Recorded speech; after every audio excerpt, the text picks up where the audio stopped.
I'm opening. We have an eye, sort of a nostril, 2 teeth. One of the teeth has a small cavity. Close call, folks, but I think we got here just in time. Presented by Maria Menounos and Kevin Undergaro. This is Anatomy of a Movie. In-depth discussions and breakdowns of various movie titles. And now that you've seen the movie, let the dissection begin. Welcome, everybody. Thank you for joining us for another Anatomy of a Movie. This week's dissection is brought to you by Maria Menounos' new book, The Every Girl's Guide to Diet and Fitness. Check that out. Today we'll be dissecting Maleficent, the latest retelling of the, well, it's a fairy tale saga from, what is it, Cinderella? Sleeping Beauty. I know, I was just kidding. But thank you very much. We have a full panel, as you can see. Why don't everybody introduce themselves, starting over here with Marisa. Hello, everyone. I'm Marisa Serafini. I'm Chloe West. I'm Sara Stretton. Hey, movie fans, Demetri Panos. And there we are. And Phil, you'll be chiming in from time to time, won't you? He's in the booth with us. Yeah. Well, not as you didn't That see was the movie. getting a no. All right, so let's get our first thoughts in. What do we think of the movie? Was it magnificent? Was it, should it have stayed in the can? What do we think? I think visually it was stunning. It had a lot going for it. Visual effects, supervising, the art direction was really well done. I found a lot of different references to previous movies that I could take from this film, like How to Train Your Dragon, Lord of the Rings, and definitely Once Upon a Time.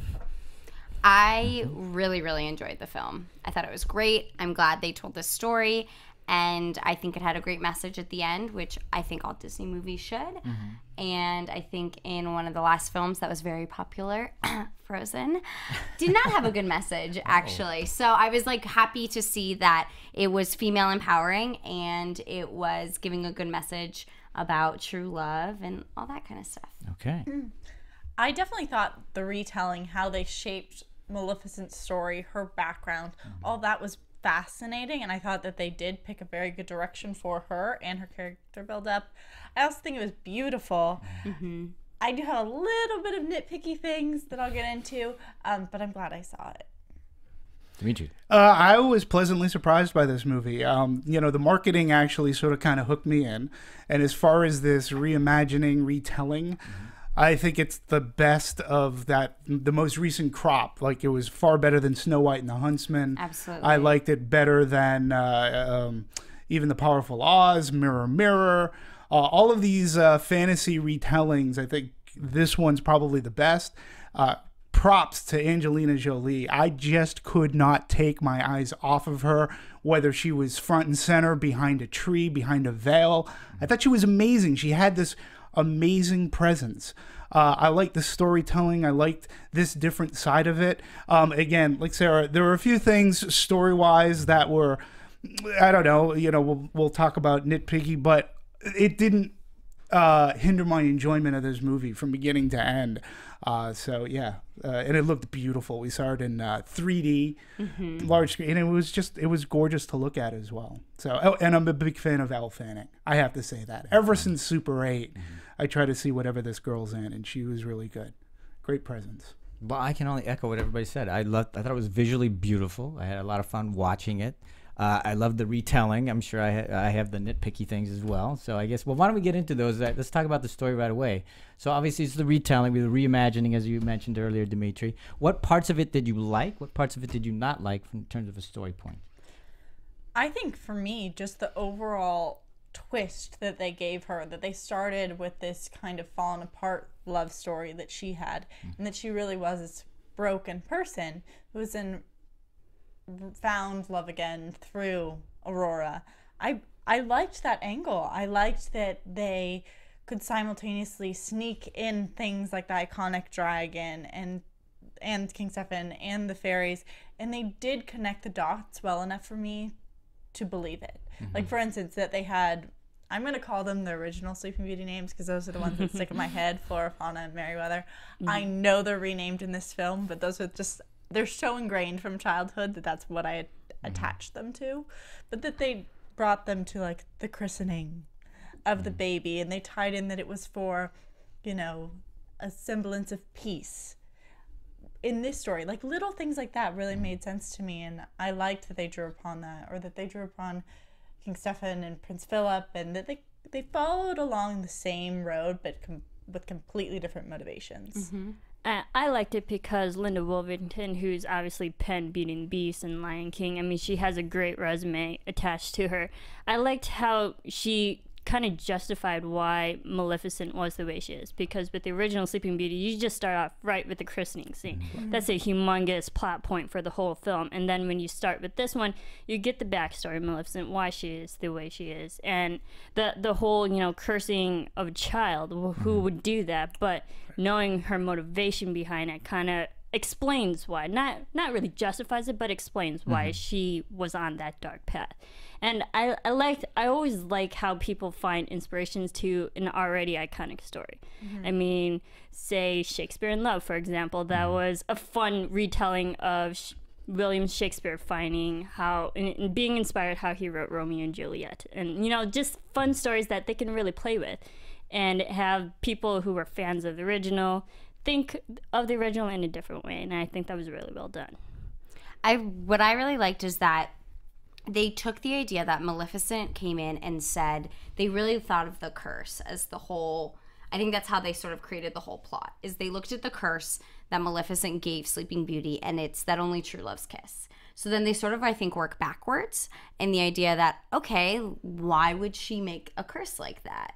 And that's how they started with her childhood and meeting, you know, the king and King Stefan and his story and how he kissed her, and it was true love's kiss, or that's what she believed as this, like, beautiful, innocent fairy, and she had so much love, and they sort of began her story with just all this love and wonderment, and finally finding true love's kiss, and that was like the big story point in the beginning, and how it didn't exist for her because then true love's kiss betrayed her. So then she used that to curse Sleeping Beauty, which I think was just a really great way to mold the whole storyline, because that's sort of the only part of Sleeping Beauty I think anyone remembers besides the three little fairies and her pricking her finger is, oh, she's sleeping and true love's kiss is gonna wake her up. Because other than that, Sleeping Beauty is a little dry, I think.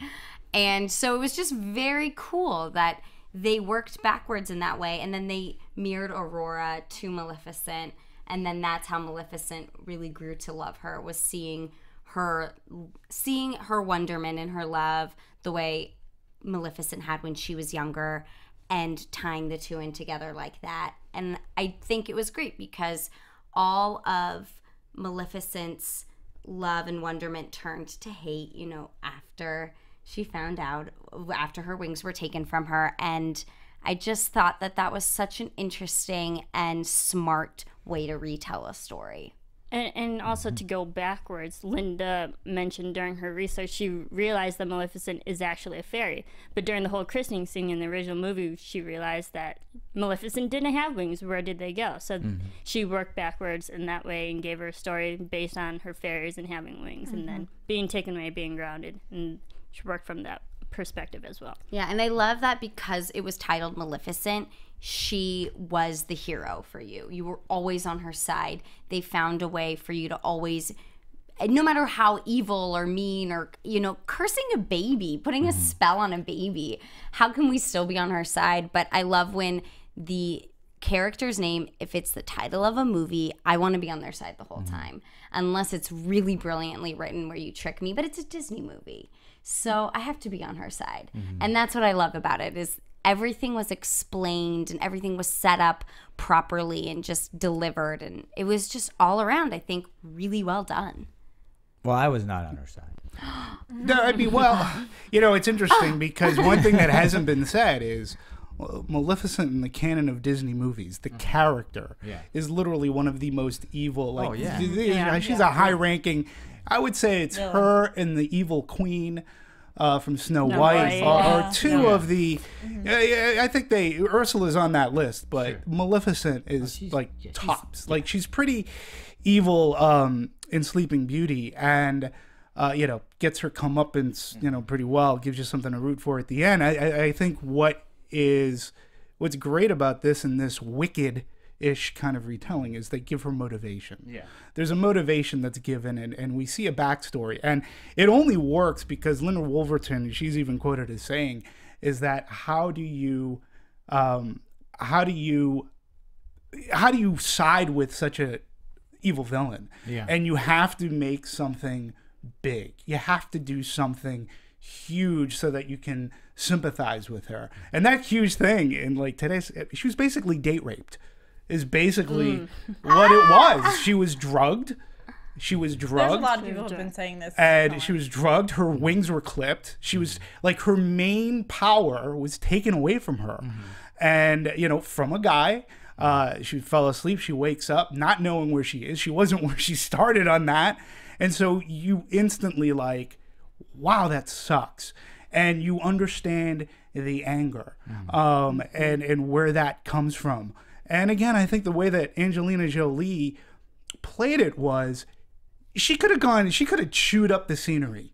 She could have like, you know, been like Al Pacino in like Devil's Advocate. I think that's but she didn't. She really played it sort of kind of straight. She used facial expressions. Of course, her makeup was just stunning.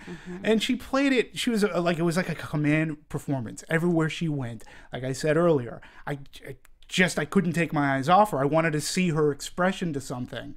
And she was from angry to see her soften up was amazing to me. And you actually put that character into an arc. And to your point about true love, I also loved how it was a twist on that. How it wasn't necessarily, and I sort of saw that coming when Sleeping Beauty, when they get the prince in there. And I'm like going, true love isn't going to be from his kiss. It's going to be from going to be from her grandmother, or you know, her godmother's kiss there. It's going to be from Maleficent, because that she grew into true love.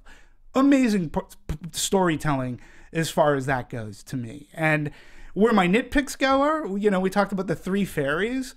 My thing is, like, in the middle of the movie, they just disappeared. Like, where the hell did they go? Like, aren't they keeping tabs? Like, don't they know she's going into the woods and speaking with the evil? Yeah, which is interesting because in the original Sleeping Beauty, the fairies are there throughout the whole movie, from beginning to end. They're literally the ones that deliver Aurora back to the castle and, like, follow Maleficent and Aurora during the whole spindle scene. Yeah, but so I mean, like, they're constantly present in that film. Yeah, but this story obviously is not, Maleficent, yeah, so you have to follow her this storyline, and so that's I was just kinda, like, if they're supposed to guard her, but they had no idea. But look, they were bumbling from the beginning, so you knew they weren't going to be any good at Their it. characters were set up though, I guess, as but like they just disappeared. I agree, like, they just disappeared, and then I was like, wait, what the hell? But you can't. happened? But you have to have him that horrible in order for Maleficent to spend that much time with Aurora and grow to love her. You just have to if you're going to tell the story, because otherwise they're always going to be there. And also, I think it's how they built the people and who's the protagonist, who's the antagonist. Right. And we obviously made the most known villain, Maleficent, the protagonist. But the antagonists are the humans, which all of us, being human, we think that they were the good guys, but actually they're the bad people in this film, which I thought was a nice twist. Specifically the men. Specifically, I would not say just specifically the men. I think the fairies are portrayed, or the 3 good fairies are portrayed pretty poorly. Like, they are so happy to get rid of Aurora. Yeah, well, they lost the best years of their lives. Come on. But they're not portrayed well. Like, they don't really give them any redeeming qualities. So they're bumbling. For me, I agree that Angelina Jolie had to scream stealing performance. She did amazing because she had a true arc, and there was like nuances in her acting, and there was just like tiny changes. Where it missed for me is I don't think they gave that opportunity to a lot of the other characters to have a very big change. Like, if you just look at Elle Fanning as Aurora, half the movie is literally just her smiling, laughing, and turning in circles. Because Sleeping that's the Beauty. original movie. What does she do? Yeah, what's the Aurora's character anyways? It's her sleeping. Okay. No, but to her more point though, than I mean, that, when like, she sees the wings and she realizes what that means, you didn't even get to see her realize, oh my God, my father did this. Yeah, He's the was one no... that. So you didn't even get to see any of that. Would have been nice to see because you could have seen Aurora's growth. You could have You seen also her didn't understanding. see her reaction to her father like dying. Like there was. Yeah, you didn't Wait, get to see a lot. I don't. She didn't know her father. Yeah, she really it like, wasn't her and that's father. why like. But again, here's the thing: she knew him enough to embrace him like crazy when she came back to him. She had an idea of who he was, clearly, because she was so happy to see him. But the breaking of that shell of understanding would have been interesting to see on her face And too. what I'm saying is also, if you're talking about what opportunity they gave Angelina Jolie as Maleficent, that's completely different than the character in the original movie. So they had the chance to expand all the characters. And to me, I almost like the character of Aurora, Sleeping Beauty, in the original or in the Disney cartoon versus this one.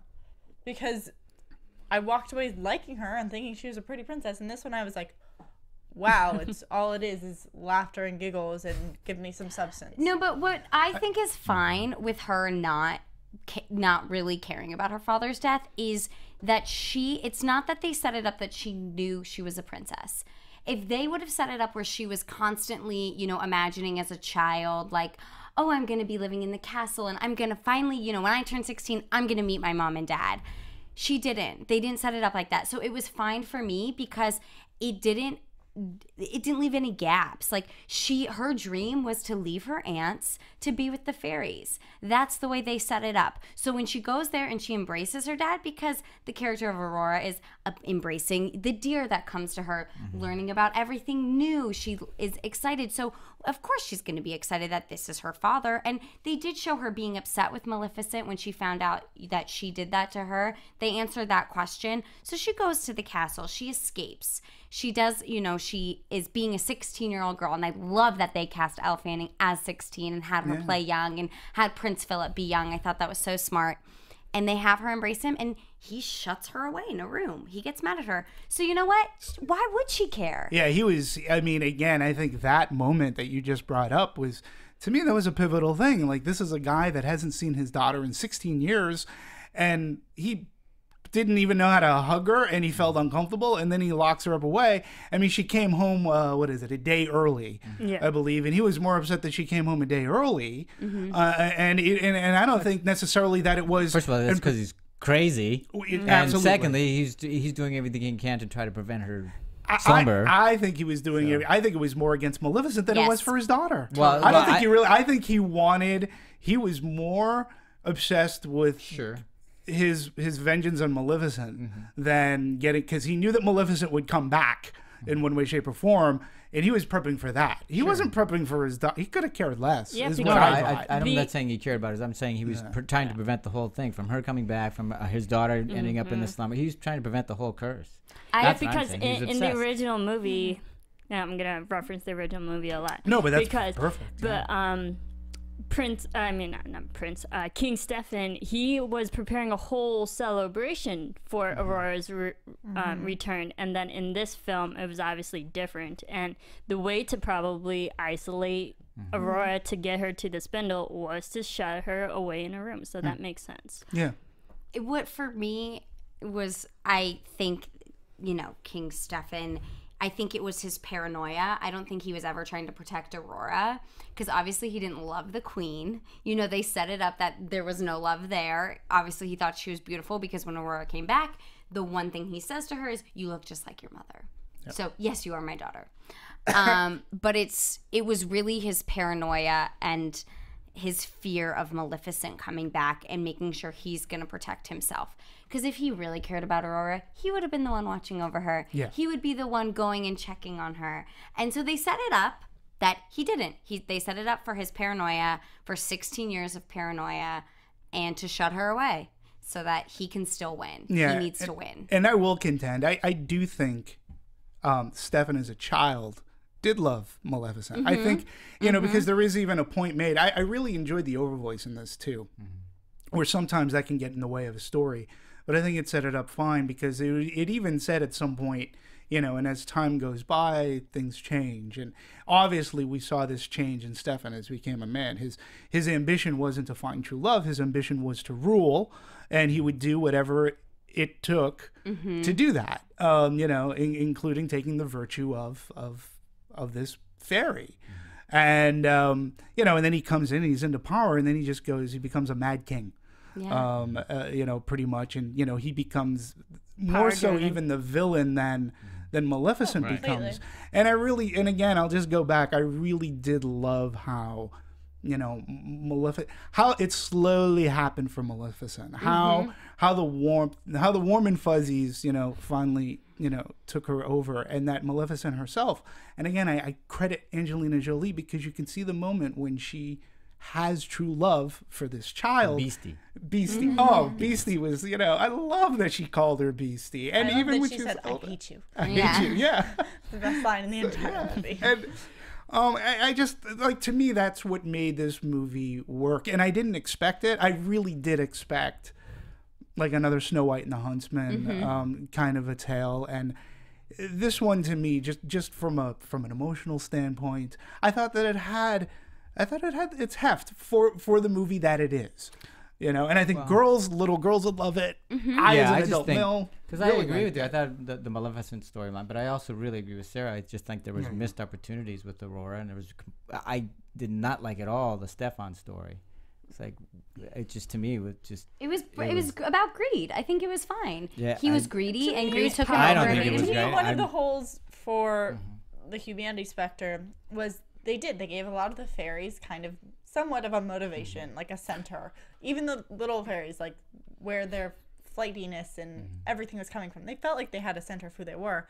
I think for in general humanity, everything was kind of thrown away in like one line. Like the original king was greedy and wanted power. Stefan was ambitious, and kind of they were just summed up by an adjective and like told to like, okay, be the mad king.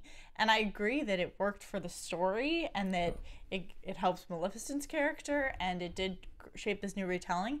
But to me, it wasn't grounded enough, or maybe he fell into madness too quickly, unlike Maleficent, who did grow into love slowly. But the movie's called Maleficent, so that's why we follow her story. And also, but that doesn't mean you can't have a good story for your villain. The stronger your villain is, the better your protagonist. I think he had a fine story. And what we're disagreeing is we don't agree. We think it was kind of lackluster in one note, and it could have been much more fleshed out and much more interesting. I think his story was that he was greedy and he went mad, and the greed led him to be mad. And they don't need more than one line, because the brilliance of this movie as well is it wasn't long. I didn't have to sit through a 3-hour movie. That was another. It was great. Absolutely. It was quick. They told the story.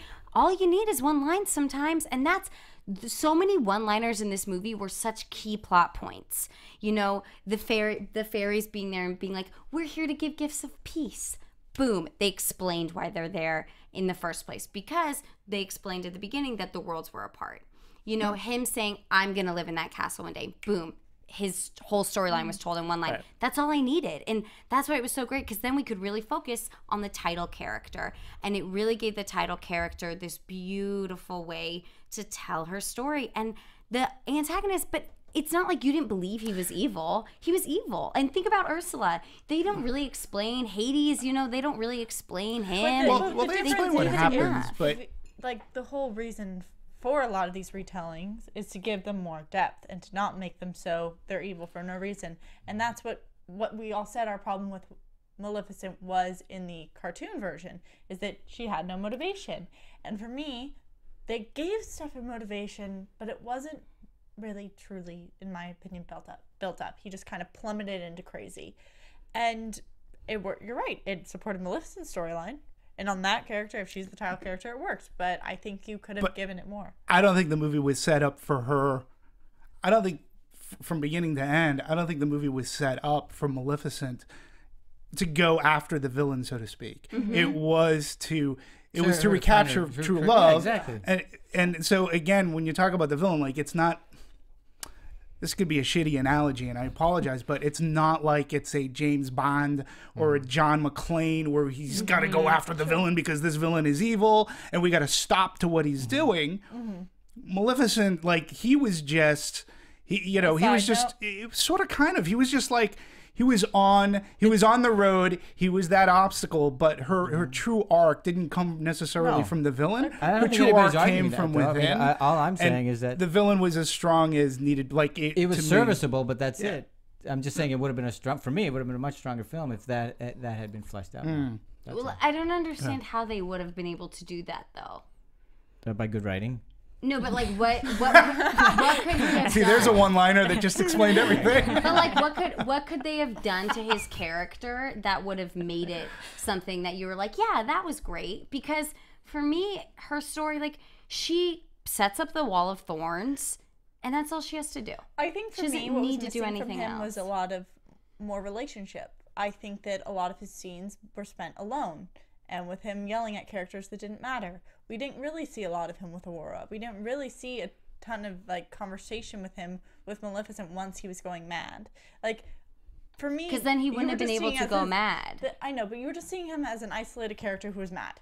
Every scene, mad, like. That's right. It was one Well, note. it was wasn't like, every It was scene, not though. one No, note, though. no, Yeah, I'm well, sorry. it was His for you. crazy For me, it was grew. one But note. his Yeah, crazy no, his grew. crazy grew. so Like, I think I that don't care. You could say that, and I'm not disagreeing. What Yeah. I'm saying is you're welcome to that opinion, but I just don't share it. I thought it Yeah. was one note. He bored the crap out of me. I'm going, please do something with this character. Yeah, I mean, I think that from him setting up, okay, the way, and again, this is the way I interpreted it.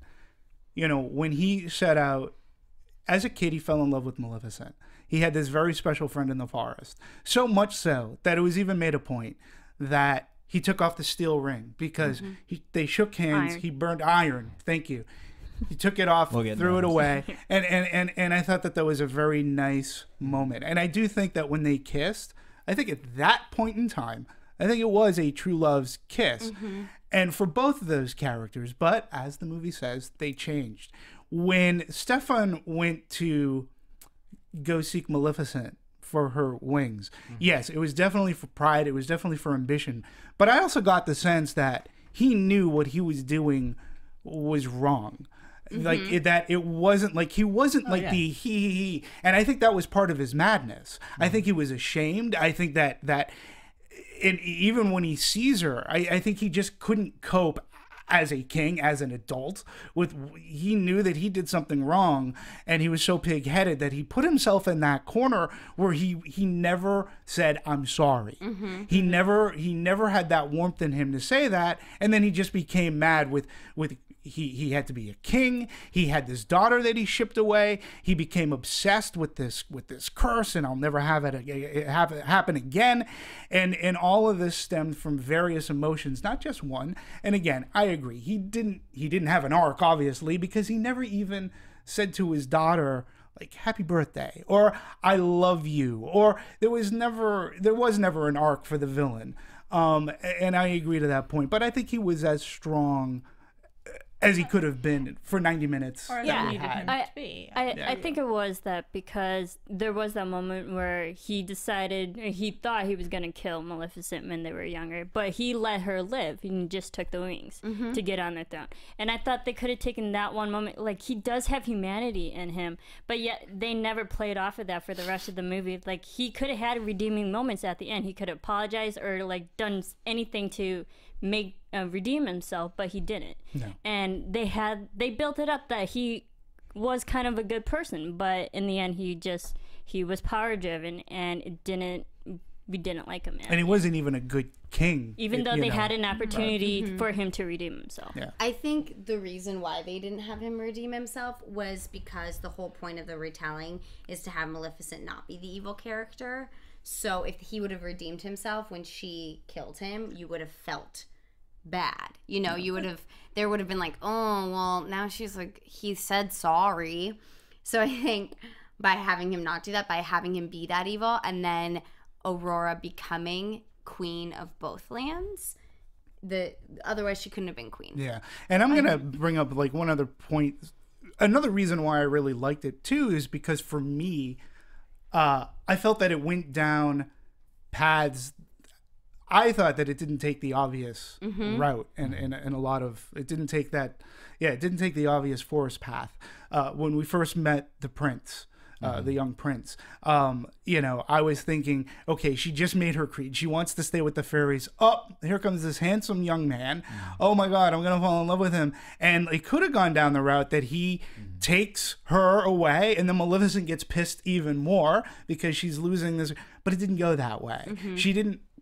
you could tell there was an attraction, and I appreciated that kind of, like, it could have gone an obvious route, but they chose to be a little bit more courageous and stay their course from not making this a princess prince story, Yes. the typical Disney princess prince story. And they sort of kind of just turned it around, and love can come in many other forms. Well, and I think that's what Lisa Wolverton, Linda. she really nailed that love comes in all shapes or forms, whether it's from a godmother, whether it's from your mom. Well, that's been kind of a like path that Disney's been taking lately. I don't know if it was because of all the years of heat of True Love, and then they kind of came out with Brave, and they came out with Frozen, and now they're coming out with this, with more family love being the thing that ties us all together. And that I did appreciate. I really did like, yes, I kind of predicted that Maleficent was going to be the true love's kiss. Yeah. But I did like it. I thought that it was justified, that they didn't just make it the guy she barely knew in the forest. That was a good point. Also, bringing up the tie-in line at the end that she's both simultaneously hero and villain, I thought was also good, that it's just perspective. I think they could have used that to tie in some good points about King Stefan and made that more relatable and more across the board instead of just focused on her. On top of that, what I found funny was, did anyone else feel like King Stefan's death was very reminiscent of Gaston in Beauty and the Beast? Oh yes, falling absolutely. off the Yes, Off the falling roof. off Oh, after yeah. she's, and I was Yeah. like, wait, who wrote this again? Yes. But I mean, I think that how they did proceed with his death was but the other thing too is, if you are looking at hero and villain, your hero who becomes the villain, and it was said at the beginning of the movie as well. I'm almost sure in overvoice, what to watch. Things aren't exactly what they can seem. But the other thing is too, it shows that a character can change, and where your villain is not going to change. Like in the original Sleeping Beauty, you never think that Maleficent is going to change at all. No. I mean, she's just evil. So in this one, we have the king, who changed actually from being young and having that sense of adventure in his heart and wanting to, like, seeing this magnificent world of fairies, and he changed to becoming a hardened adult, where we had Maleficent, who grew as a fairy, who had this wonderful world. Something so horrible happened to her, it just changed her entire perspective on life. But then she finally gets that life back, where the king, he never was able to get that life back. Never. He was never able to go back to that childhood and find that warmth in his heart the way he used to. He was at a point where he would never have thrown off that ring. In fact, he did the exact opposite. He covered himself up in iron, so as, Maleficent couldn't come near him. So I found those things, again, for a movie that's a fairy tale. I find that thematically, it had way more going for it than just your typical, like a Snow White and the Huntsman, which didn't have much. One of my favorite components that they added to this film, and was inspired obviously from the, is the crow. Yes. Well, Yeah. oh my goodness, I thought that the reinterpretation of that, because that is one of Maleficent's only kind of seeming Ally. relationships in the beginning, and they took that and really transformed it and made it a tie-in for, like, the dragon, made it a tie-in for her wings. Right. Everything that they added for that character, and I thought he just did a very good job with He the was whole good. He And- seemed to have this heart and these quippy little Right. lines. But he and wasn't too cheesy, which is No. what I loved. Yeah. There were so many chances. Like, he had, like, the one funny line of, don't make me a dog.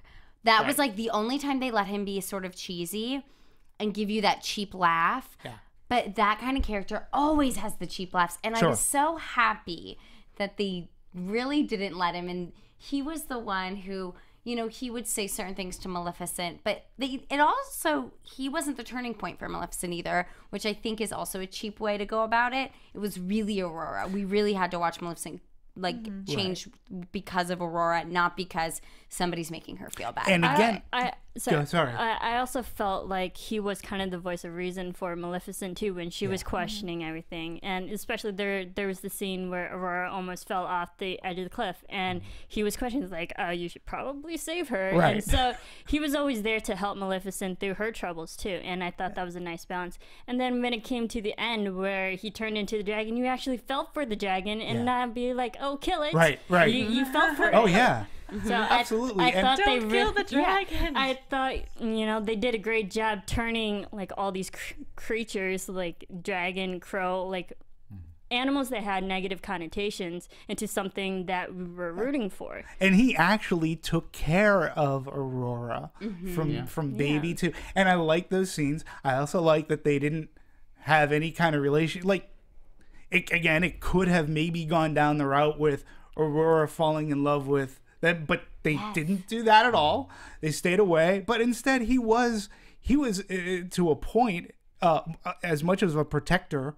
As Maleficent became towards the end, but from the beginning he would rock her cradle. He overlooked, and again, you're right. They gave that character, and the guy who played him was really good too. And again, going back to your point, brevity was so key. To do it in 90 minutes, which is basically the average runtime of their fairy tale princess, animated movies. They're about actually, 85 the to Sleeping 90 Beauty minutes. film was 75 minutes. Yeah. So an hour and 15 minutes. Yeah, and today, if you have a 75-minute movie, they got to put a short on top of it because it's too short. But yeah, I mean, it's I just talking about this the way we are is actually making me even appreciate it more. Yeah. And again, there are foibles. There's no argument there. But Well, actually, yeah, we've been having a good argument about that. well. Again, one line just says it all. But yeah, no, I'm just saying. I agree that there are foibles. I agree that this isn't a perfect movie. It's not but it was far better than I could have expected it to be. For me. One thing I want to rewatch this movie for is specifically her wings. Because I feel like I normally notice like little things, maybe because we do these so often that I'm like looking for them. I'm like, it's like I spy. What can I find ahead of time? But I had no idea that they were going to Come back to life. I don't know, reanimate something in the end scene, that they were going to be going crazy in that cage. That was such a shocker to me that I wonder if it's hinted at earlier in the movie, because I liked it because I liked that she got her wings back and could fly again. I was like, oh yay, the world's gonna be happy. But I was like, totally not expecting it. So that's one reason I have to go back. I'm hoping that there's some like feather. Yeah, I didn't see any when Stefan brought him back to the king. I didn't see any life in those. No. movies. Yeah. Because when we saw that Stefan had it as his prized possession, I immediately knew. I was like, well, she's gonna get them back because they're still there. Because it was his thing to prove that this is what I did to get onto the throne. And then knowing that they still existed, I was like, she's going to eventually get her wings back. And also just seeing from the promotion, the billboards, like on the street, I realized they accentuated the wings so much. I'm like, why is that? We don't really think of Maleficent's character with wings. And Absolutely. then having this whole movie based around like the importance of the wings, I was like, she's eventually going to get them back. So I knew that was going to happen. It also made it make a little more sense why he was like at that one point when he was having a conversation with the wings and he gets interrupted by like a guard and you're like, oh, this person's insane. But I was like, wait, what if the wings were actually responding to him? Yeah. I was like, That would make him Is mine insane. actually? like actually. In semaphores or something? How are they communicating? I know, Okay. waving them off. What did you think of Wait once for a yes and twice for a no. Diavol? What did you think? Isn't that his name? What did you think of? Oh, I thought it was It's a great, supposed to sound like devil. great use so of I that. keep- Yeah, it was great use of that, and I love that it was utilized in different animals and all that kind of stuff. Yeah. And the original crow in the animated version was, I believe, named Diablo. Which yeah, means which is devil. devil. So they kind of Yeah. continued that. Although making some changes. I mean, it's a 75-minute movie, as Marissa said. Yeah. So I memorized quite a bit of it. I watched that movie a lot. I don't think I very ever simple saw film. it. Sorry, I'm gonna be on the other end of that spectrum. There's lots of changes. Never saw it. Name changes. Never saw Sleeping Beauty? Character No, name never changes. saw it. Line changes. See, the I just curse is rewatched actually that changed movie. in this movie compared to the original. They've definitely manufactured it to fit this arc in a way because Maleficent isn't the actual. I might be mistaken. I need to rewatch, but I'm 90% sure she's not the one who says that Sleeping Beauty can be reawoken. No, by it's True not. Love's Fist. It's an the over fairy. voice of the fairy. The fairy, because when at the beginning in that movie, when the fairies are giving the gifts, and then Maleficent interrupts the third one, and then she puts the curse on, and then the third one gave that loophole as a gift. Be like, we can break this curse that just happened with True Love's kiss. Yeah. I So think it was that's the a fairies. Disney adding to the story, because what's very cool about the whole Sleeping Beauty story in general is the story of how it was created. There's this amazing chateau in France that anyone can visit, by the way, if you are a huge fan. And the writers were hanging out at their friend's chateau, and he slept over at the chateau, and then one night, and then woke up and wrote Sleeping Beauty, because he was like, oh, I'm gonna write it about the chateau, about the story we were talking about over dinner. And you can go to the chateau, and they've made a wing of it because people still live there. Yes, they've made a wing of the chateau, like, for tourists, where you can, like, see the spindle, and they have a Maleficent character standing next to the spindle. But I think it is just a very simple, silly kind of tale, like after dinner tale, that blew up into a fairy tale, and Disney grabbed a hold of it. And I think it was a Disney thing to make it True Love's kiss. Sure. Disney's True Love. So it was cool the way that They reworked it for this. Disney reworked their own sort of reworking. And that I also liked that she's in the middle of a spell, and you see her change her mind in the middle of her being so angry. I thought that was so cool. What was this? What's this? She's talking about Angelina Jolie's line right before she adds this component of True Love's kiss, is because Stefan goes down and is like begging her, and she's talking about how you see her mind go, hold up, new idea. There's a light bulb moment. Well, at least that's how She gives the loophole. Yeah, it's a little soft moment during the hardest part, which is what was so great about this film, was when she was hard, she still had a soft moment. You know, she still was drawing you in, and when she was super soft, she still called her beastly, or said, beastie. I hate you, beastie, and just all these little things that were just so great. So many layers attached to her. Yeah, I agree. And again, you know, the animated Sleeping Beauty, you know, I'm a big fan of the Disney animation, and again, their hand-drawn animation, I think, is, even to this day, just so hard to beat. From Snow White and the Seven Dwarfs to Bambi to Sleeping Beauty, there is something to be said about the artistry that is done in those movies. And Sleeping Beauty in particular, the style that they used for that animated film was incredible, so that they lived up to another visual spectacle for this. Absolutely. And you know, it is so endeared. It is so popular, and so many little girls are brought up on it, and such, that, you know, if you're gonna make, it's tough. I mean, you're going to basically make a movie from who's essentially the really badass villain. How do you do that? And I think it was, I don't know if they were inspired by things like Wicked or something, where you take, you know, the evil witch of the West and you give her a whole backstory. I don't know. But I mean, I was thinking about that. Like, and I think for putting it in today, the guy who directed it, first-time director, but a production designer who's worked with people like, I believe, James Cameron and such. It's that Avatar. Yeah, and you know, he had a great eye. I think he did a really good job. That's why it looks so good. I mean, it looked beautiful. And again, though, when you compare it to your hand-drawn animation, it almost had that whimsy, beautiful, just way to look at it. And I thought it looked, I thought the depth in 3D, I thought it looked really good. And even when those dark scenes in the forest, I could still see. So again, I will say, once again, we are in the time of going to see 3D.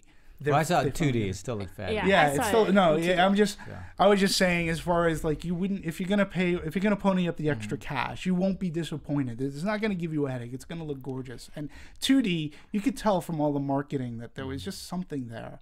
Looked great. I think it was interesting how they had that, you know, I mean, I only saw it in 2D, but I still thought it looked visually stunning. I liked how they separated the two worlds, the Moors and then the human world. And if you think about it, I think all the deaths, you think Moors would be, you know, coincides with all the deaths in the film, but I believe all the deaths happen in the human world, not the Moors. So I liked how they twisted that on us too.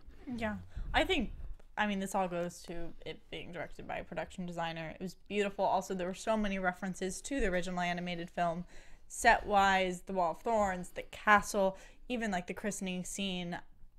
it felt like it was very much drawn. Like I recognized some of the costumes from the from the animated motion picture. So they did a beautiful job, from her staff to Maleficent's costumes. I think that all that was done immaculately well. I think it also paired really well with their music, which was incredible. I thought. I mean, I'm a big fan of like the, I don't know, how do you describe them? Almost like angelic voices. Ethereal. Yeah, Sure. but then they've got like That's a great word. yeah, they're like also twisted though to fit the dark scenes, and that really, if you listen to the soundtrack, it feels like it simultaneously flows from whimsy to dark, and it's still one complete unit. Yeah, I think it's a great example, and we've talked about it here many times, where you just get a great group of people around you. I mean, so you have this guy who's a production designer, but then you pair him up with cinematographer Dean Semler, who's been around for a while. He has some great credits to his name.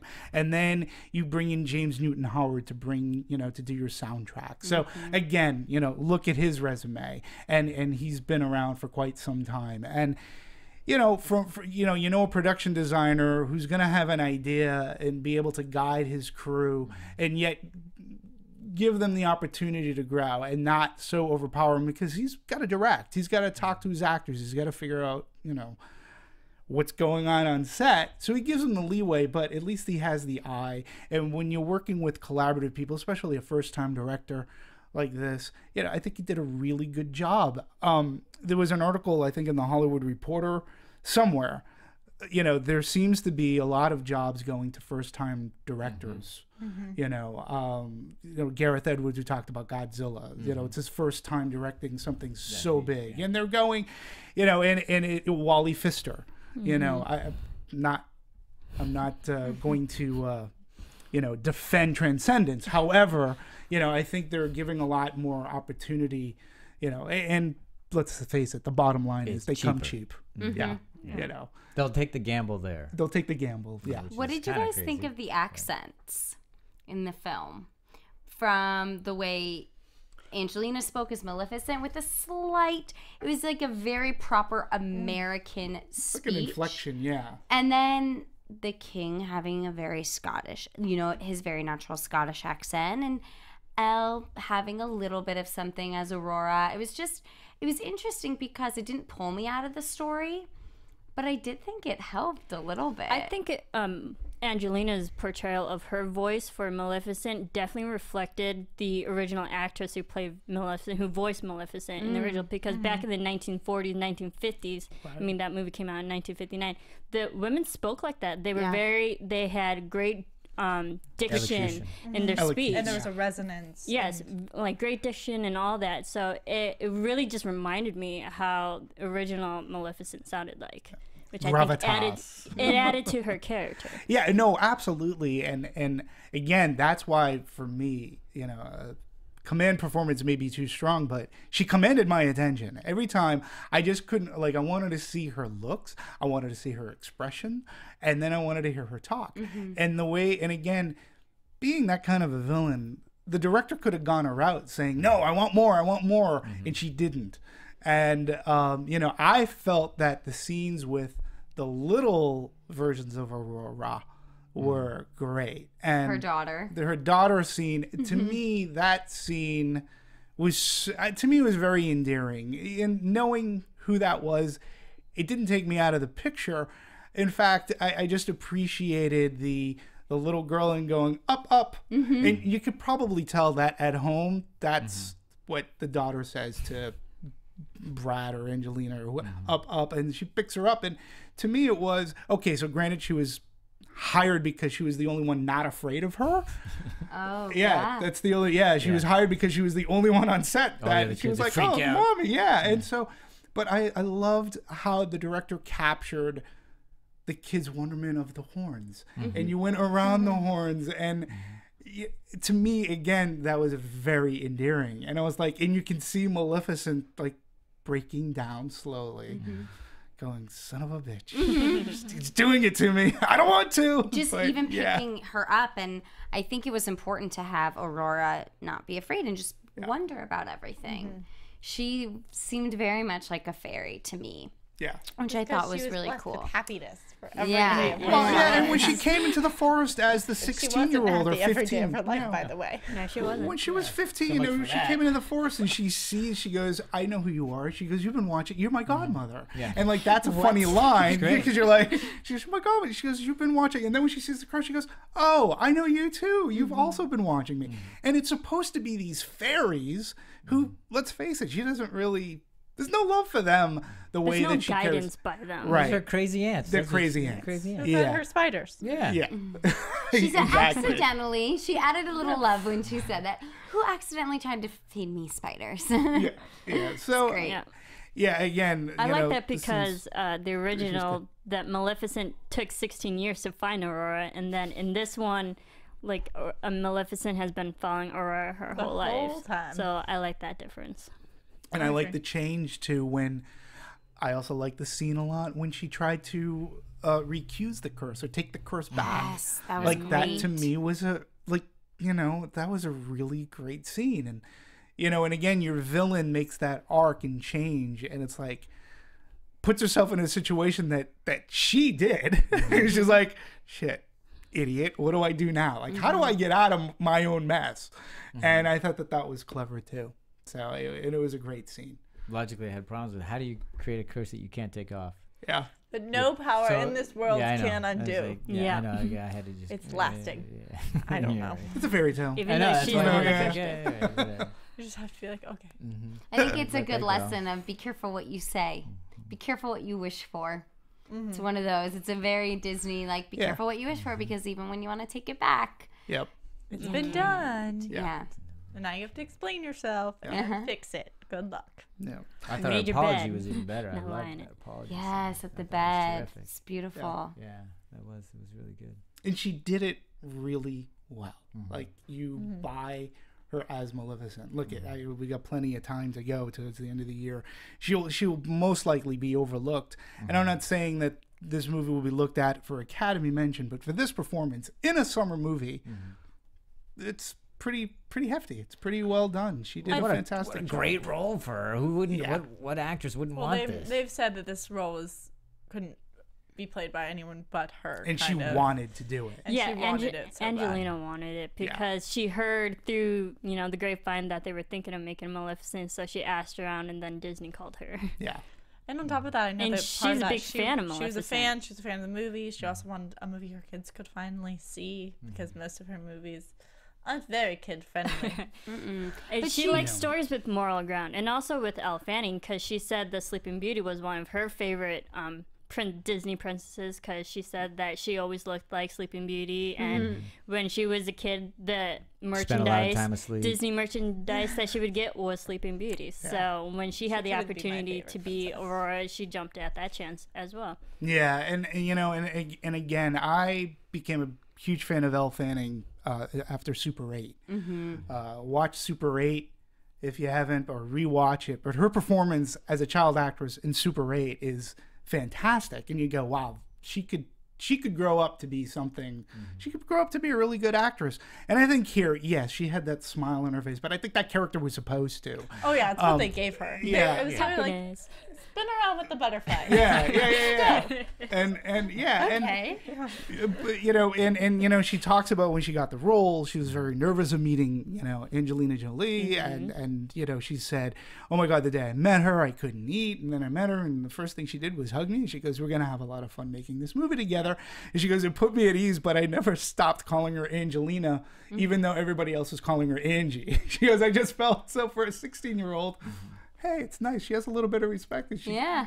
continued to call her Angelina throughout the entire movie. So, and you see both of them in interviews, and they both, like, Angelina Jolie seems to be very proud of this movie, which is great, because if she didn't, she would just do the interview, and you can sort of tell when an actor or actress is not, really pushing it. But the both of them together, I thought, like, and Elle Fanning was just she seemed happy to be in this movie, and Yeah, and Angelina had a lot to say in her wardrobe as well, and You're allowed to just say like, in everything. yeah, and her character, exec she producer. Yeah. really did take this project under her wing, and she took it seriously. Did it And again under her I- wing. Nice. There you go. But especially her wardrobe, and actually Anna B. Shepherd, who's done like the Pianist and other great movies.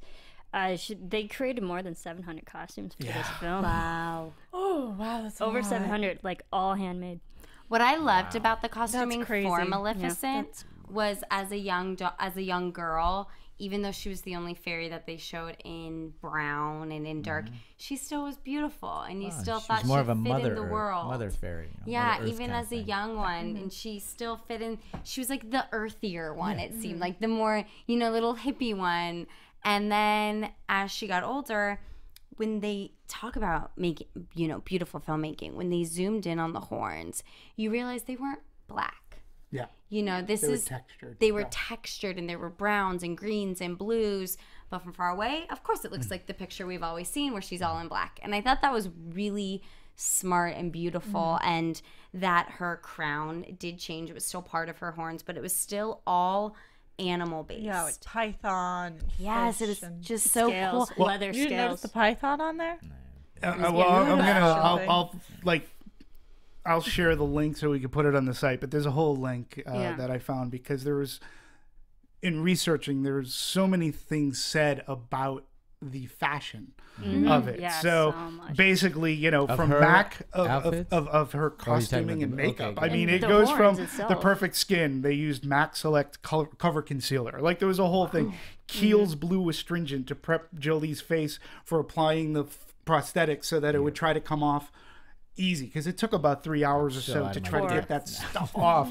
Yeah, then they even went to the red lips is now part of MAC's like fashion Maleficent Red? line. Is that- Maleficent Red. Nice. They've done this The- whole the like Maleficent there's a- collection. In the marketing, it's gone beyond billboards and trailers now. Clearly. Oh, yeah. So Wow. now there's also makeup campaigns. We've seen them before with Hunger Games, Catching Fire did some. I mean, it's Oh, yeah. This it's a one lends new- itself. It's a new Yeah. target area. My roommate works in. She represents brands, and they do this. They give a whole industry is set on getting a brand attached to a film. So Mac was attached to this film, and that whoever did that, kudos to you, because it's a wearing Maleficent huge business thing. I'm wearing MAC red. I'm not about the Maleficent one though. Well, yet. here, we'll Maybe catch next this week. too. So the creepy eyes. Tony they're D was great. inspired by the colors of, I didn't even know this, Labradorite stone. Yeah. Yeah, and I'm familiar with it. those colors- contacts Right. are actually hand painted too. Yeah. They were Wow. custom made. I believe that. It's a lot of effort. Didn't they look Oh, like yeah. they changed in certain scenes? In certain Yes. scenes they looked yellower, in certain scenes they were green, in certain scenes they were blue. Yeah, and I thought that was a cool They had character that one trait for a fade fairy. where the only thing left was her eyes on screen. Mm-hmm. yeah, and well, plus they made the contacts too to sort of pick up her colors. Yeah. So if you're changing lighting or She's whatever, a fall, let's be honest. I think I am too. And the gel cheekbone. Didn't you find Yeah. it was interesting? Silicone gel. Costume wise, she was always in a dress, which I thought was very cool. Except for the end, she was in a jumpsuit, and I was like, "Wait, that's How so Angie. That's so like Tomb Raider, and a little weird for How me." did she get into the jumpsuit? I was wondering that as well. That's underneath the dress. All her it was clothing fell underneath, off. yeah, It was underneath because the it was dress. very capey. I Everything was wear a cape. leggings long underneath all pants. my dresses. But I Yeah. did think that was a little bizarre to somehow lose the cape and lose the dress, and now she's in this jumpsuit. I think if you think about it too, She was there it's to like fight. her shedding herself, right. like her bad exterior. I think it was probably and becoming like, a this better is easier to person. wear in a harness. I don't know. But That's what I was thinking. That's what I was thinking, because I was like, and the skirt is gone. The skirt is gone. Where's the skirt? And I was looking for it. I was like, is it on the ground? Yeah, like, Yeah. It just disappeared. Yeah. Well, the other Yeah, that's cool what I was thinking. thing Where the hell for did you- that thing go? Is it retractable? yeah, it just melts. You know? The other for you pop music people too, a lot they took inspiration from Lady Gaga's one of Yes, her cover her albums for her prosthetics. Born Cheeks this way. and Born This Way. Yeah. So and I just look again, whatever they did to her, she's a beautiful woman to begin with.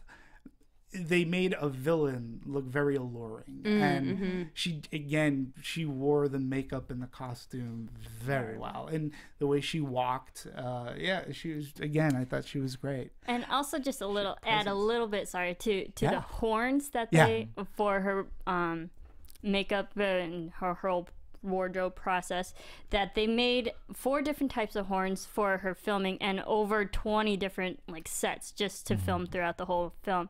And because they were so big and bulky that they're like, we have to find an easier way to do this between scenes. And so they made the base of the horns like on a skull cap, but then the rest of it is all magnetic. Like, so just put it on. Yeah, so So they could easily pop it off. Yeah. Also, if Nice. she were to like Between hit scenes. anything, also if she were like to hit her head on anything, the horns would come off, so it wouldn't pull her neck. Yeah, and at the So- beginning, Yeah. Yeah, I think it's And then, it's but they had to terrific. make so many because like if they Yeah. fell, they would shatter. So they had to have multiple pairs of these, but they were trying to be very cautious of her neck health. yeah, and 'Cause she she had ran one that into a was lot of very things in the heavy. first 2 days. Yeah, and there were times where she They like had where a they were horn light. She wrangler forgot on that set? they had them on, and she'd walk through a Yeah. hallway. But hit And the they would roo- fall. hit You the know, doorway. still sound again. It still sounds like even under all this, she still appeared to have had a lot of fun making Yeah, this movie. definitely. And I think it comes across. Yeah. I wanted to point out one story that I read about that to me I personally identified with because I've done it and this works. So to find her laugh, like that really rich Maleficent laugh, they did this game and I've played it before, and you all lay on the ground in a circle. Have you played? It's so much fun. And you put your head on like the person next to your stomach, and then your head goes on someone else's stomach, and so basically you make this circle, everyone's head's on someone else's stomach.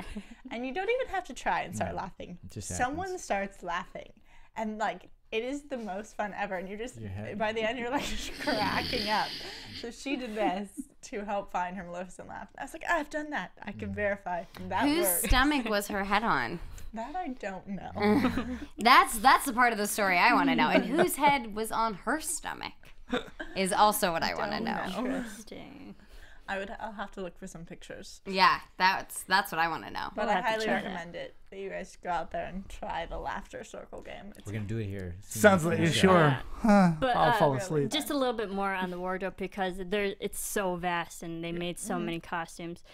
King Henry, the first original king that we see, for his court, they made it more medieval looking and corals, reds, and golds, like very vibrant. And then when we got to King Stefan's time of ruling, and during his court, it was blues and grays to definitely reflect his dark exterior and personality.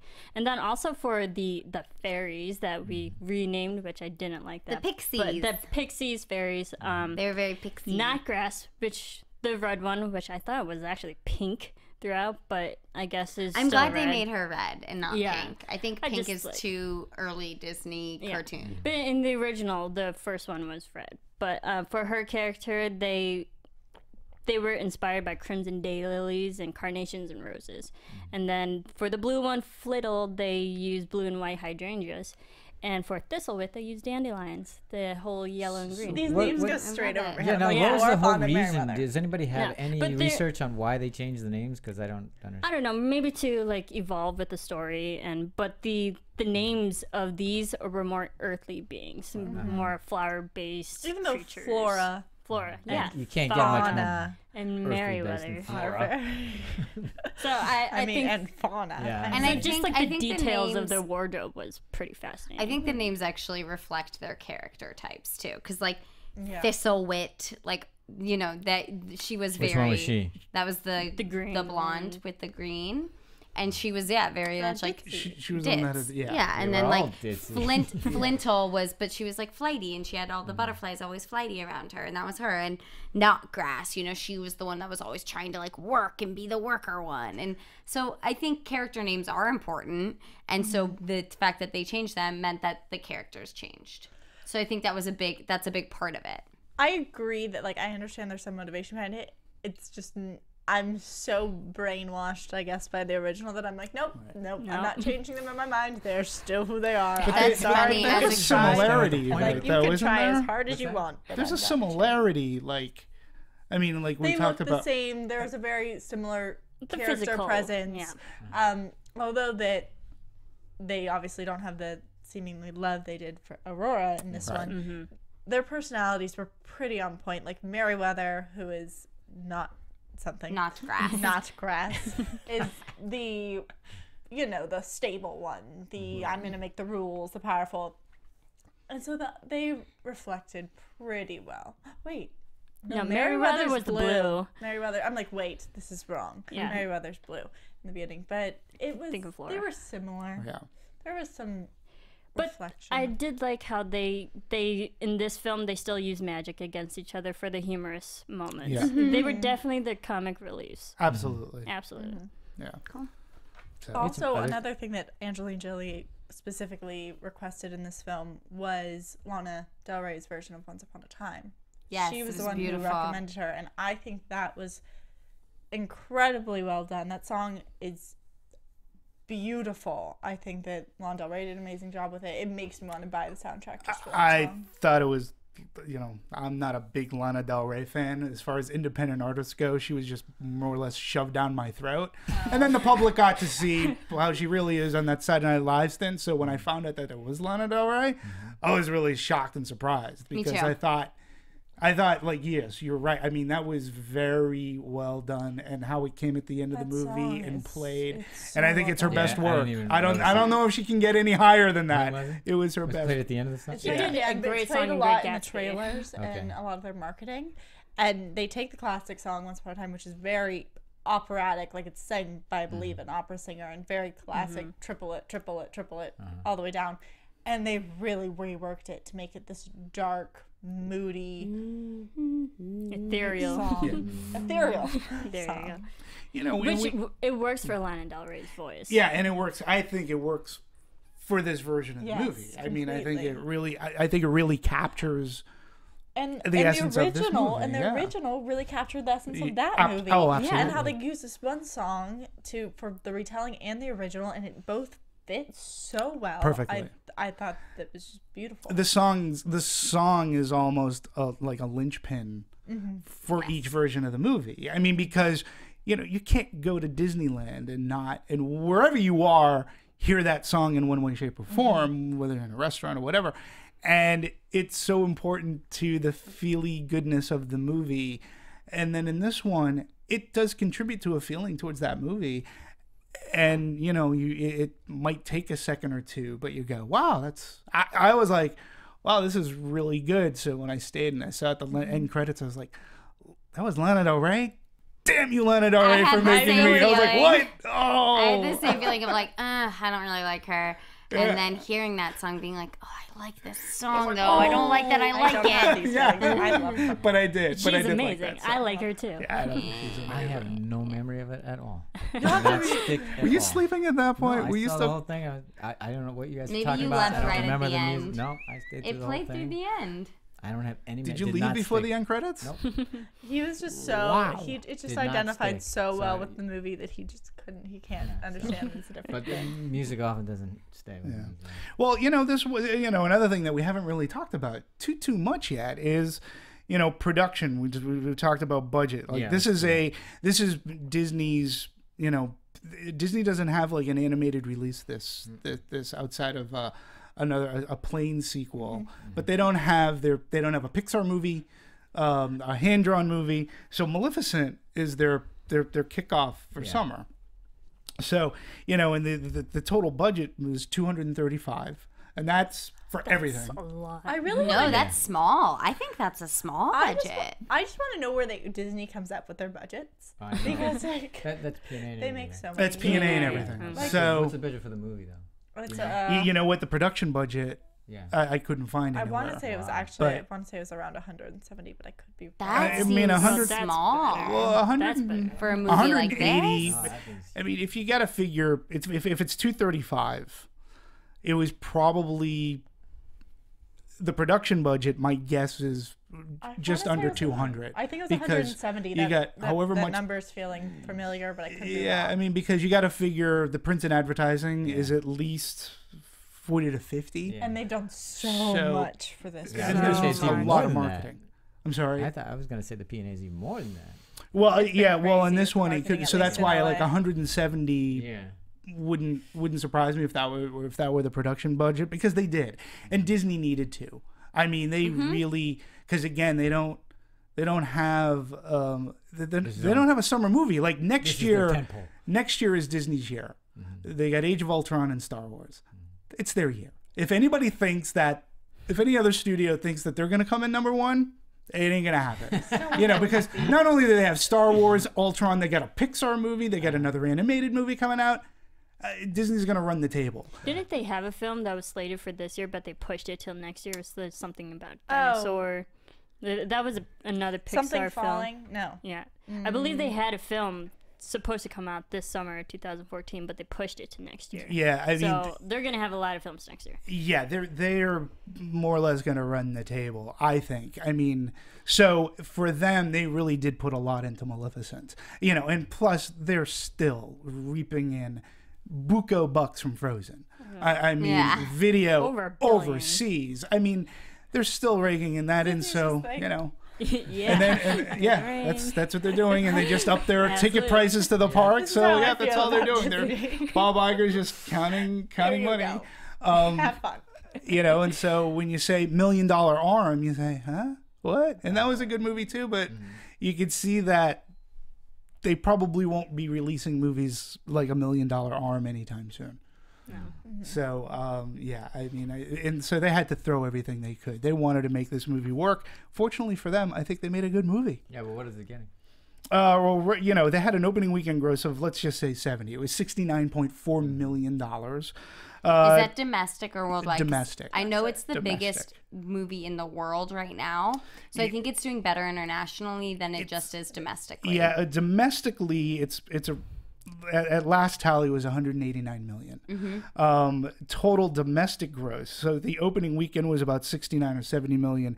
Total domestic gross, I believe it's passed over 100 million. Oh, great. So you know, it's doing really well. It's going to be interesting this week. I mean, I don't want to to date the show, but we have two wide openers. One of them is very heavily female driven.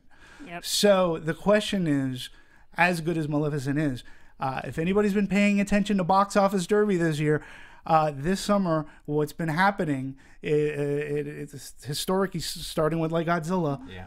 Movies that have had the #1 slot, their second week drop has been brutal. But you Brutal. know what? So, For this one that we'll I think see. is different is I think a point that you brought up is that, and I have had the same feeling of, is this going to be like Snow White and the Huntsman? But people are going to it and they're seeing it and being like, no, this is good. Yeah, I think so, I think too. the talk about it is doing well, where the talk about Godzilla was bad, all these things where Word of people mouth were would be much better. excited to go into it. People, I think, going into Maleficent were a little excited, but a little like, Trepidation. yeah, a little being careful, like, do I want to see this one? And it was great. So I think it'll be okay. But with Fault in Our Stars coming out, that's the biggest social media movie ever. Yeah. Fandango, it's killing records and ticket sales already. It comes out today. Like, that one's going to be big. And then Edge of Tomorrow is Tom Cruise's big comeback. Like, it's getting great reviews too. So Yeah, but It that's didn't really even, go away though. yeah, I right, think I agree. you know, I'm a big Tom Yeah. Cruise fan too. Same well, here. I mean, regarding Edge of Tomorrow, I think its biggest battle isn't against Fault in Our Stars. It's going to be Maleficent, and it's all going to be dependent on what Maleficent drops. When you look at the totals, even if Maleficent drops 60%, that puts it into the 32.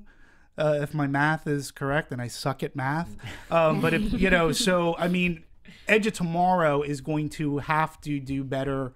Edge of Tomorrow is going to have to be mid-30s, high 30s to even have a shot at being #2. But it all depends on what the female audience goes to this weekend. See, And that's it's- the thing, and I yeah. think primarily it's going to go to Fault in Our Stars, and I think that the harder part is, I think looking at the advertisements and the marketing for this movie, I'm not sold that a bunch of parents are like, let's take my kids to it. Exactly. Which is sad because it's totally kid friendly. And it's not PG. too scary. It's not like Snow White and the Huntsman and all these things that are definitely too scary for kids because they can take a younger audience to it. It's not But off that the marketing, scary. the marketing No, yeah, you're right. feels scarier than the actual movie to Yes. me. Yeah. And like I think that off just the advertisements and all of the Angelina Jolie focus and the the horns, the wings, and her in the shadows, that's giving off the message of this is a scary movie. And I think a lot of parents are like, meh. Have you noticed You they know what, changed though? The trailer is different. They put a new one out with more of the little creatures, more of like the funny little frog-like creatures, which I I'm think not is because surprised, of that. Because I think yeah. the original one, people were like, "What? How scary is this? Well, What is it but bringing to the I'm table?" just gonna go under the, you know what, you could say it's scary for kids, but it doesn't stop a Harry Potter from making billions. Exactly. What is its rating? I mean, it's PG. PG. It's rated PG. Yeah, But so they may complain about it. PG-13. There may be some parents may, but I think ultimately, like the audience that I saw it with, and I went to last Thursday night, it was a lot of kids. Like a lot of young audience kids. I went to, there was no kids in the Yeah, I audience. didn't have any kids. Not a I single had a one. bunch of kids in my audience. Yeah, I didn't have kids in mine either. Yeah, I had to, when did you see it? Midnight. No, I didn't. I saw it. It was at night, but it wasn't super late. Like I'm sure it I was did like, see a school later night? showing. Mine was the 7:30. primetime showing, like the 7, 8. School I night? went to the 8 o'clock one on a Saturday, and everyone was there. Yeah, you wanted to say and I Everyone went was there. Thursday night, but it was like a 7 o'clock show. So yeah, there were a lot more kids than I anticipated. The movie didn't start off like when I first got there, it was a little bit empty, but then as the trailers or as the advertising stopped, the theater got filled up pretty well. Look, it'll be interesting. Its cinema score rating is an A. Now its Rotten Tomatoes rating was it's at like 50%. I'm shocked. So Roger Ebert gave it 4 stars. Where would you put and it? he's dead. So that's amazing. Yeah. That is Where would you put it? amazing. So That's 50 is sick. a, I would give it a 50 is 3. a shot for you. Where would you put it? Yeah, honestly, I think when it comes to movie making and making a good movie, honestly, I would give it like 95%. I thought it was great. Well, out of percentage, I'd Yeah. give it maybe around 80. I 80. agree. I think it's B. Yeah. For me, it's a very solid B plus, maybe A minus, but very solid B plus. I mean, it's a movie that I'll more than likely, when it becomes available for pre-order on Blu-ray, I'll get it, add it to my Disney collection. Wow, there you I go. think it was a very like I said, as a retelling. I just Yeah. thought it was smarter than the comparison- average bear on this one. So Yeah. smart. Yeah. So much better than, as you mentioned. Yeah, Yeah. but that bar Their was pretty past low. attempts. Well, no, but you know what though? Visually, They there could was have stunning stayed in moments that at the bar end. and still have Yeah. made a ton of money. Yeah. You know, I Clearly. mean, They they're making a didn't. sequel to Yeah. Snow White and the Huntsman. Really? So yeah. Wow. So I mean, Well, it made its doesn't. money. That doesn't necessarily equate to say quality. No, and it never again, does. regardless of its missteps, and we talked about them here, I still think it managed to still tell a good story with good characters, good characterizations, and make Maleficent something that we never saw before. Yeah. So it gave us something we never saw, and to me, that's cool. That was a lot of fun. And Angelina Jolie, was great. There'll more than likely be a sequel at some point. Where they go from there, I have no. I hope not. I think Yeah, I think there's This was going a to very be. standalone, I think. I don't disagree, but No, but Aurora's she's ruling now.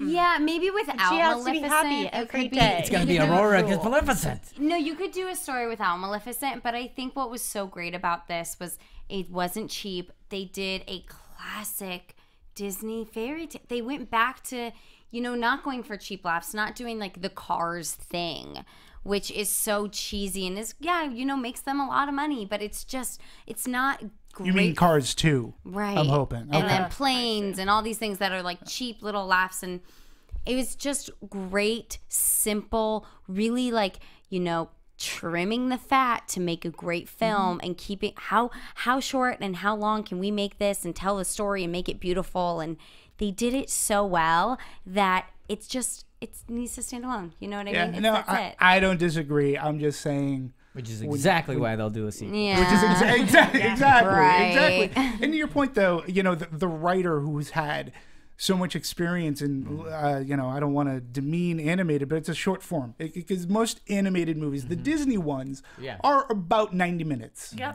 And they're still And wonderful. And they're absolutely, So good. Love and they tell a story with brevity. They get all the plot points down, and she even admits, when I sit down and write a script, it's a 3-act story to me.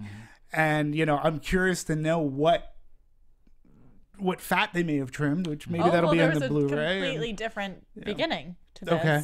Oh, I interesting. don't know this. Talk more. I want to say that they ended up cutting like 15 minutes Good of for the them. first Yeah, good for them. of the first beginning. There was actually two, we're talking about completely different beginning. There was a king and queen in the Moors, I know that they released the actors that were supposed to play them. I want to say it might have been Vin Patrick Stewart. Anyway, I'd have to re-look it up. But so there was a king and the queen and the Moors, and they were the aunt and uncle of Maleficent. And so there's this whole different reworking of her history, and it wasn't quite so like everyone exists all happy in the Moors. There was a ruler, and Maleficent had a part with them, and I think she was kind of like the despised niece. So they cut a bunch of this out. Oh, I'm so glad. It'll be interesting to see if they put it as an extra. Didn't need it, so. No, and again, we always talk about editing and trimming. Yeah, we really haven't talked about this one because it's pretty lean. So. It's lean. I mean, it again at 90 minutes or 89 minutes. You know, I mean, you know, the trailer reel added on to added onto this runtime, but you're in and out of this movie and. Yeah, there's no fat. I always think that's nowadays too. That's a brilliant filmmaker. If you can do it in 90 minutes, tell me a story, boom, then like you did it. Because now, you know, after Titanic, I think it set a precedence of like, sure, films can be 3 hours, but you're like, dude, tell me a story in 90 minutes. Like, well, I'm not Titanic. Go with Gone with the Wind. Go with Spartacus. Go. No, I mean, long movies have now. always been with us. It's just a question. Listen, it doesn't matter length. It's just whether length doesn't you tell matter. it well. Yeah. I've seen 90-minute movies that have felt like eternity. Forever. Yeah. And oh my gosh. And I just wanted to recently. like. Yeah, and I've seen 3-hour movies where I go, you could show me 4 or 5 more hours, and I'd still be entertained. Right. For instance, I can just watch give me all an of the Lord of intermission. the Rings in a row. Exactly. No. I've watched them all in a row. I mean, I've done that That's a too. full day. But what I will give it this movie for being so short, it had a lot of humor in it, which I was not expecting for such a dark quote movie. Yeah. And I like that because that appealed to me, and their comedic timing was pretty spot on. And like even it was under. It wasn't much like you were saying. It's not that. Yeah, it wasn't simple cheap after. laughs. Yeah, it was more character. Exactly, and also just like the little moments are like having Prince Philip float in the I and even Aurora, and like when you're waking up and then like putting back him to sleep. Hear you. And I can hear you. stuff like that. I thought there was a lot of good humor in it. It was well. But you had other issues then too. Were there other things that you were talking about that you wanted to bring up? Did you, or did we already speak to them on? Did we? All right. Yeah, I think we did. We All right. did a Well, lot. look, we've covered it to a great degree. Does anybody have any last thoughts that they want to get into? No. Last words? I mean, I love Imelda Staunton. She's a great actress, and I found it. I was immediately taken aback with her being one of the fairies. I'm like, okay, maybe having them transform into their human self. I was like, okay, I can take her more seriously now, even though she is a kind of a dim-witted kind of person, or like a character in that film. But I did enjoy the fairies, despite how they were a little off-putting portrayed. in the beginning, though. They were with the face. Yeah, exactly. Oh, I thought it was so cool. Oh, and also just a little bit on that. The special effects for the 3 ladies who did that, they used the system called the light stage system. And it's a system, a sphere of computer LED lights that they scan their faces, and they had them sit in a chair and do like all these different facial expressions and pronounce certain consonants so they could see how the face would contort in different lighting situations. So they did that for all the 3 ladies who played the fairies and made them smaller, and this is how their face would contort to. I do have a question specifically from Marisa, but before that, another cool thing about this movie is that it was released on or around the eve of the 55th anniversary of Sleeping Beauty. Very cool. Which is May 30th, 1959, and this one came out June, so it's not, it's within the same week. Also, got to give credit, we talked about the horns. The gentleman who designed the horns is Rick Baker, who's been around forever. Yeah. Like, okay, so if you're a horror fan, you would know him from American Werewolf in London. Exactly. If you're a family movie fan, he did Harry and the Hendersons, I believe. I mean, the guy has been around forever. And he still has his chops. Still cranking it out. Still working. That's fantastic. Yeah, he's a legend. He's a legend when it comes to that sort of thing. He worked closely with Angelina during the whole wardrobe makeup process as well. So magnetic horns. Yeah. Magnetic horns. That's smart. Very smart. Okay. Well, that's our. Well, go ahead. what you're hearing. Here we go. I know, I'm hearing it. That's what I'm saying. Last words. Yeah, And revving it real up. Quick, before we get out of here. But it's the song last that you thing. didn't hear. Yeah. Oh, well, I wanted to ask Marisa. Last week when we were talking about this movie, you're not the biggest Angelina Jolie fan.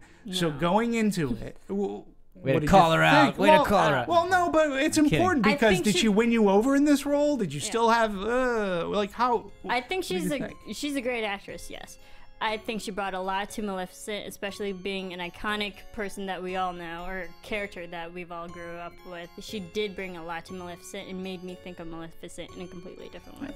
Much like Lana Del Rey in this song. Yeah, For me. basically. I liked both of them already, so they just continued making me like them both. I loved Angie, and she just did it for me. I Oh, you're appreciate, Angie, after doing I'm all the Angelina. research, I appreciate how much work Angelina did actually put into this film. Yeah. And she's been promoting it too, which is fantastic. So Marisa, let them know where they can find You us. can follow me on Twitter at Serafini TV and doing a bunch of other stuff here. And the AOM. And you can follow all of us on Twitter at Movie Anatomy, and you can check out our website, anatomyofamovie.com. You can find me on Twitter and Instagram at Chloe West X. Also at American Voice Factor. The website is back up. Thank you guys so much for your patience. All of the websites for AfterBuzz, Anatomy of a Movie, Black Hollywood Live, those are all back up. So thank you guys for your patience on all of that. And check me out on So You Think You Can Dance's after show. Oh, we're going to meet. Yes. I'll be here, Anatomy of a Movie. Also, you can find me at AfterBuzz TV, specifically Game of Thrones, and I'm even maybe doing some fill-ins for Penny Dreadful this week. Yeah. yeah, you can find me right here at Anatomy of a Movie. Right back if you're making comments. Yeah. So yeah, there you go. Yeah. And you can't find me anywhere, but you can find this book, Maria Menounos' The Every Girl Guide to Diet and Fitness, at bookstores and Amazon and anywhere else you can find it. So good, check Kindle, that out. Nook. Absolutely. And it's a book with substance. I mean, a look at great that. book. This is like... Honestly, I would get it in hard copy or Great for your pictures. iPad because, it reads like a magazine. Yeah, and I was actually thumbing through it. I want it for the recipes. Yeah. Great Okay. reviews, too. All right, on Yasu. behalf of everybody here, I want to thank you very much for tuning in. We'll talk to you next time.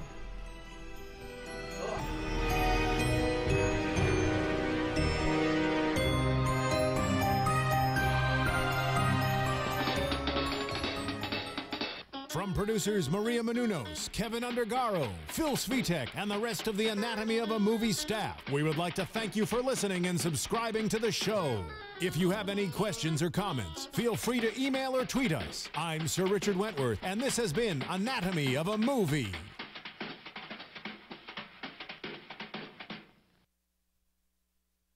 Thanks for watching Anatomy of a Movie on YouTube. For more on your favorite movies, subscribe to our channel here and be sure to let us know what you think in our comment section below here. Bye.